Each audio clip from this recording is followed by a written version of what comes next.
थकून भाकून एखाद्या झाडाखाली बसावं, झाडाखाली विंचू निघावा, विंचवाला मारण्यासाठी दगड उचलावा, दगडाखालून साप निघावा, साप पाहून पळावं, पळता पळता विहिरीत पडावं, विहिरीत मगर दिसावी, मगरीपासून वाचण्यासाठी पुन्हा वर यावं, तर वाघ दिसावा, वाघापासून वाचण्यासाठी पुन्हा त्या विहिरीत उडी मारावी, उडी मारता मारता एखाद्या फांदीला पकडावं, फांदीला मधमाशांचं पोळं असावं आणि मधाचा थेंब तोंडात पडावा.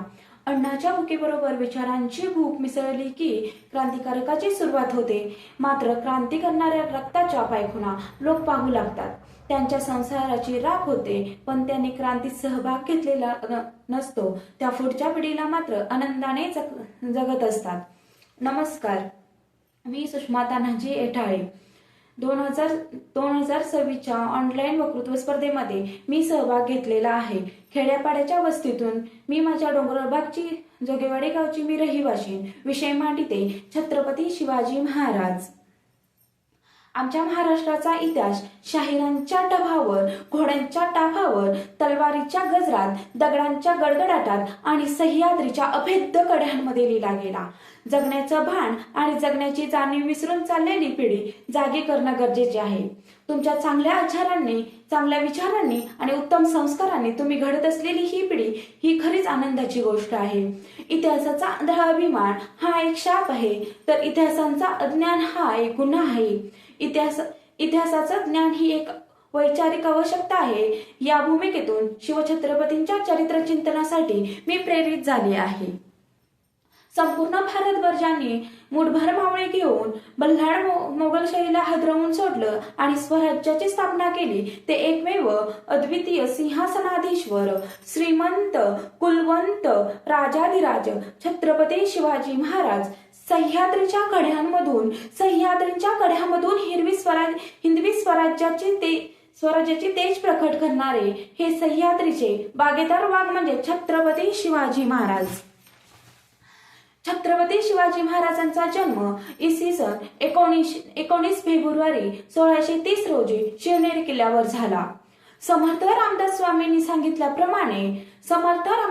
सांगितल्याप्रमाणे धर्मासाठी बलिदान द्या, मरण स्वराज्य प्राप्त करा.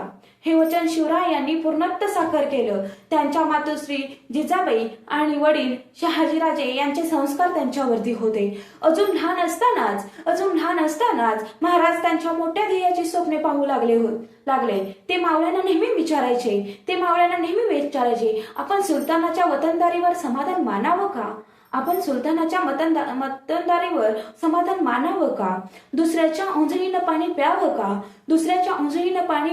का? परकीय राजवटींमध्ये विनाकारण युद्ध होऊन आपली माणसं का मारावीत? हे ऐकताच मावळ्यांच्या रक्ताचं धग पेटायचं. ते निर्धाराने म्हणायचे, राजे बोला, तुम्ही जे बोलाल ते करण्यासाठी आम्ही एका पायावर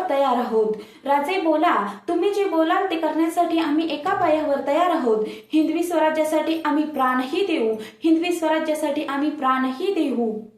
देऊ. छत्रपती शिवाजी महाराज हे प्रजादक्षित राजेही होते.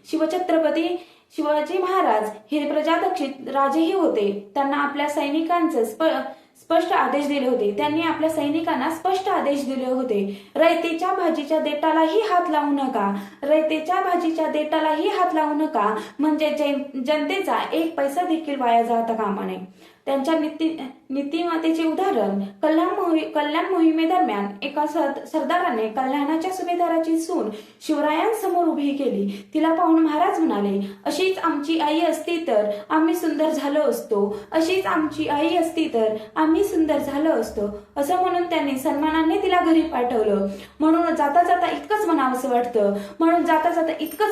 असं वाटतं. स्त्रियांचा जो ठेवतो आदर, ज्यास सहन न होई मराठ्यांचे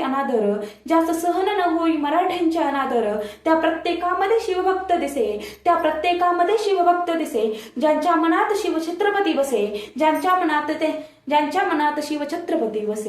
धन्यवाद. जय जिजाऊ, जय शिवराय, जय शंभूराजे. धन्यवाद.